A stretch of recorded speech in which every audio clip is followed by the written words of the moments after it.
خدمت کے لیے تم نے کیا لایا ہے؟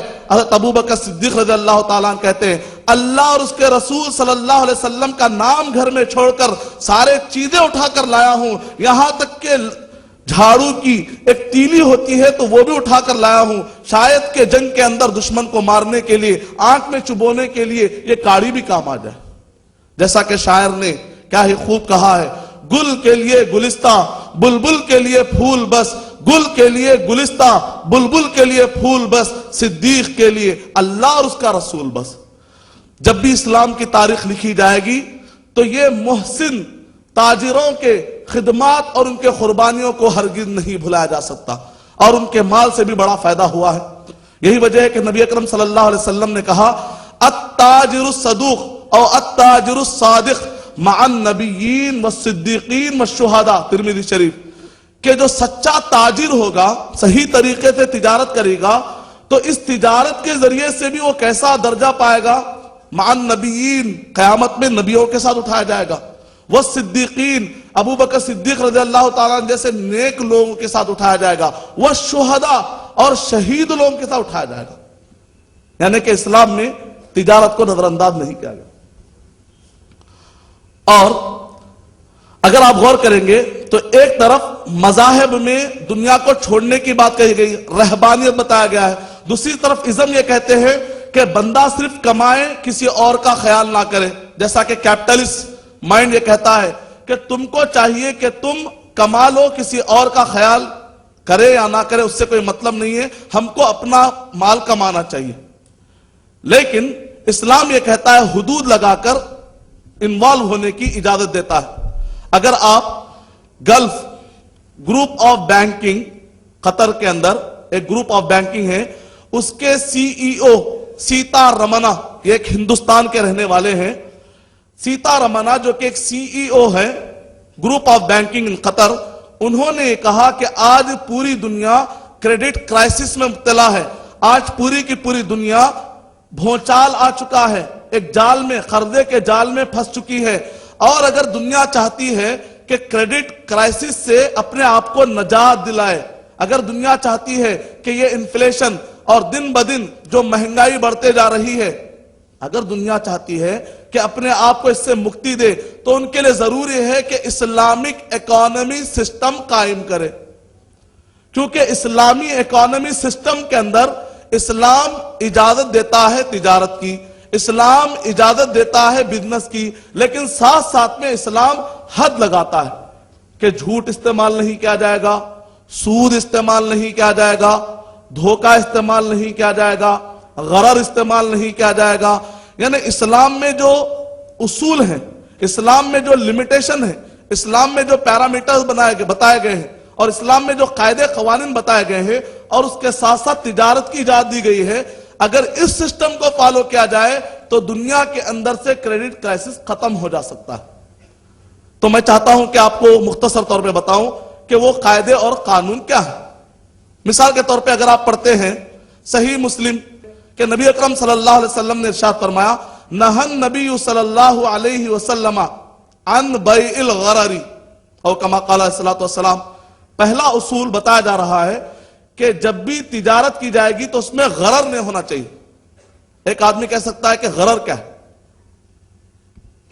غرر، اس کے اندر کئی میننگ آ جاتے ہیں، بہت ہی واسٹ ایک ٹرمینالوجی ہے۔ اسپیکولیشن، ایسا دھوکہ کہ جس کی وجہ سے کوئی ایک طرف ایک فریق، دونوں میں سے کوئی ایک زیادہ فائدہ اٹھا لیتا ہے، اور کوئی بیلنس طریقے سے دونوں کو فائدہ تقسیم نہیں ہوتا ہے۔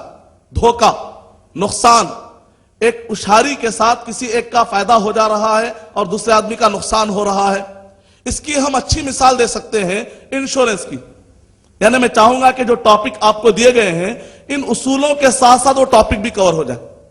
انشورنس، کئی لوگوں کے بات سمجھ میں نہیں آتی کہ انشورنس حرام کیوں ہے۔ وجہ یہ ہے انشورنس حرام نہیں ہے، یا انشورنس حرام نہیں سمجھ میں آنے کی وجہ یہ ہے کہ جب کمپنی والا پیسہ دینے کے لیے تیار ہے، اور میں انشورنس کی کئی قسمیں ہوتی ہیں، ایک تو لائف انشورنس ہوتا ہے، اور اسی طریقے سے پراپرٹی کا انشورنس الگ ہوتا ہے، اور جو سامان، وہیکل، جو گاڑیاں آپ چلاتے ہیں اس کا انشورنس الگ ہوتا ہے۔ کئی قسمیں انشورنس کی بتائی جاتی ہیں، لیکن سمجھ میں نہیں آتا کہ آخر انشورنس کو حرام کیوں کہا گیا. دراصل اس کی وجہ ہے کہ نبی اکرم صلی اللہ علیہ وسلم نے غرر سے منع فرمایا.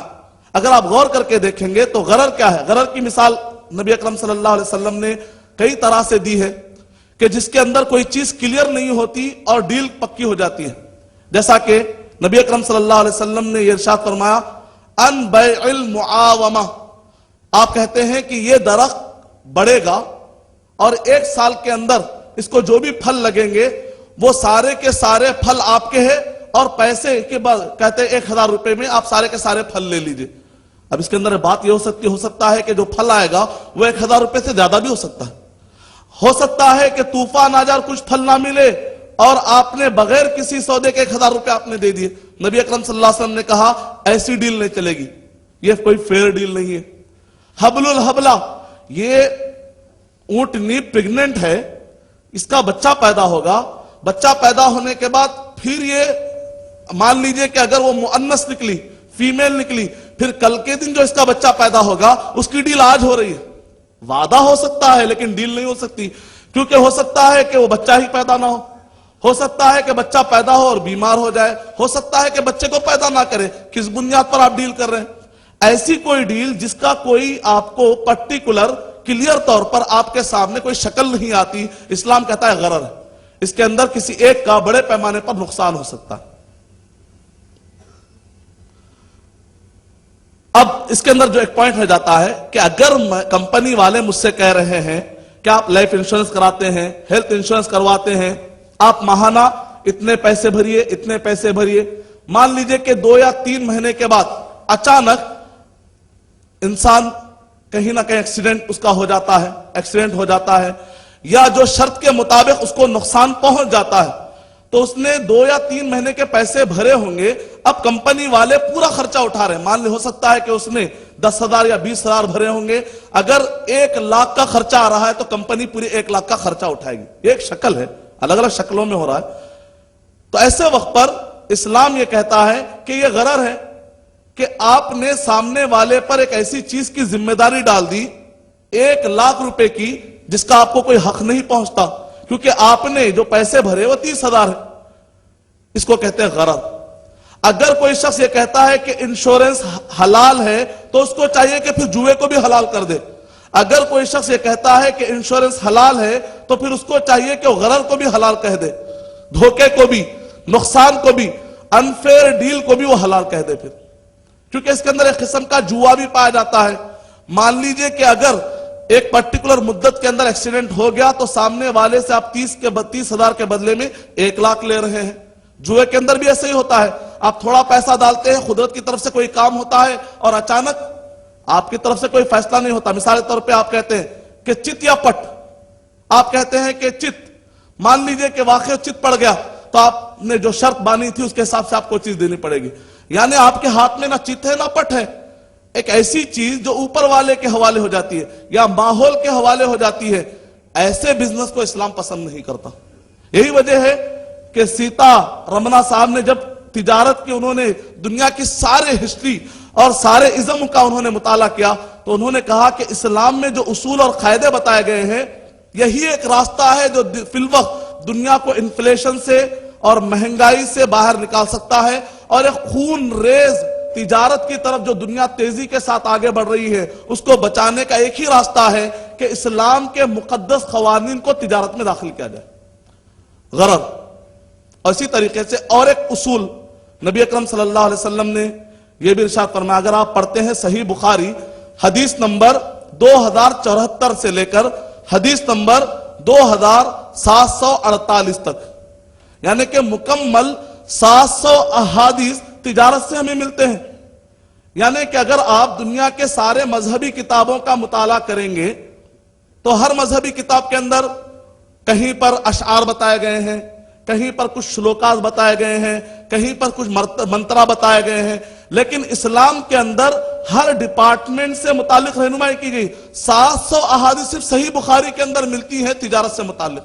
آپ اس سے اندازہ لگائیے کہ نبی اکرم صلی اللہ علیہ وسلم نے کس حد تک ہماری رہنمائی کی ہے. اگر آپ